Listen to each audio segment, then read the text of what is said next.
What's going on, guys? My name is Zach of the Austere Wizard, and in today's video we're going to be talking about some school stuff. I know, everyone's favorite topic to talk about, but in the background you're going to be looking at some Black Ops 2 gameplay. Pretty beastly. Their team wasn't really playing, I think, or I don't know what the situation was. This is relatively old.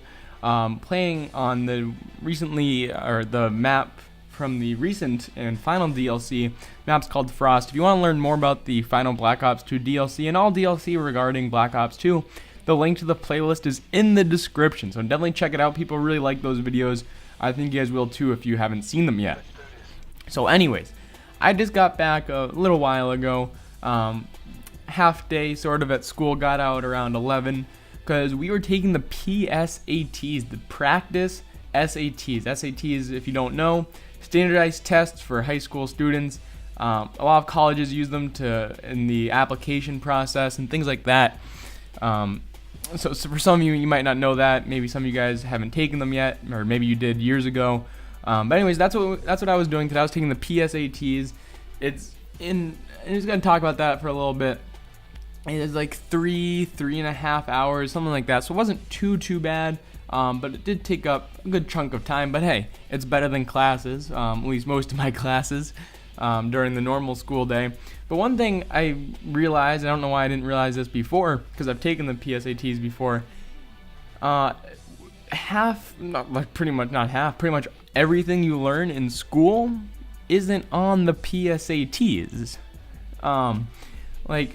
There were 5 sections, right? And now on the SATs, there's like an essay question that you have to write about, which does add some time to the test itself.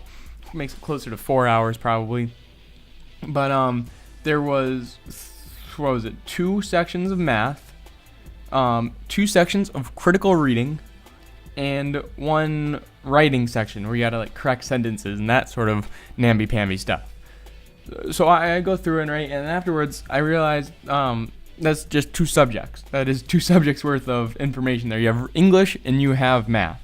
Now, if in the grand scheme of things, English and math, yes, they are the most important classes that you probably take in high school and throughout your education leading up to high school. But depending where you are, just in life, I guess, if you know what you want to do and what you want to go into in the future, you'll take more classes that are geared towards that, especially in college when you have more opportunities to take special classes. I think you can definitely have more flexibility and you'll have a better chance to learning what you want instead of just what you're kind of just forced into taking. I know at my school, I assume many other high schools, you can take electives, but I think I can take a maximum of, if I really wanted to cram my schedule, I could probably take 4.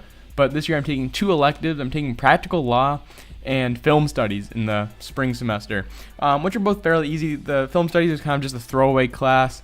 It's probably going to be really easy, but practical law I'm taking right now, it's really interesting. Something I've considered, but probably won't happen in the future. And then I've taken video design before, which is a really helpful class, which I really enjoyed. I had practically taught it. They went kind of slow, but I still talk to the teacher. I help out in that class when I have time. And it's basically just video editing. So it does help me with YouTube and this career of sorts, if you want to call it that.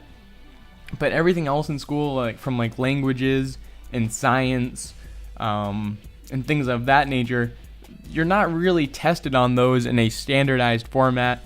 Now, I'm not a big fan of the standardized tests because it's kind of, they want it to be a broad sort of range and so they can apply to a lot of kids. But I don't know, I feel like the SATs and things like that, ACTs and all those tests, yeah, they test a broad range of things, but it doesn't really define you as an individual, I think. It doesn't do a good job of that. So I think that colleges shouldn't weigh it too heavily, even though a lot of them do.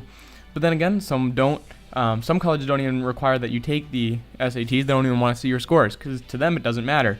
And I think that's the right path to take when you're trying to let someone come to your school, because the standardized test, like I said, they only test you on a few things. And if you're going to a college that you're going to go into a field of, let's just say, video editing and video design and that sort of stuff, or graphic design like Jimbo Slice, you probably won't need too much of your critical reading and math and things like that you're tested on standardized tests. So I don't know, it doesn't give you a fair shot to describe yourself or show what you got in a sense, in a test format. But that's pretty much my rant. I don't know. Tell me what you guys think in the comments down below. What do you guys think of standardized tests? Do you take them, or have you taken them? Did you ever take them? Have you not taken one yet? Will you take one in the future? Just tell me something about it in the comment section down below. I'd love to hear what you guys think on the subject.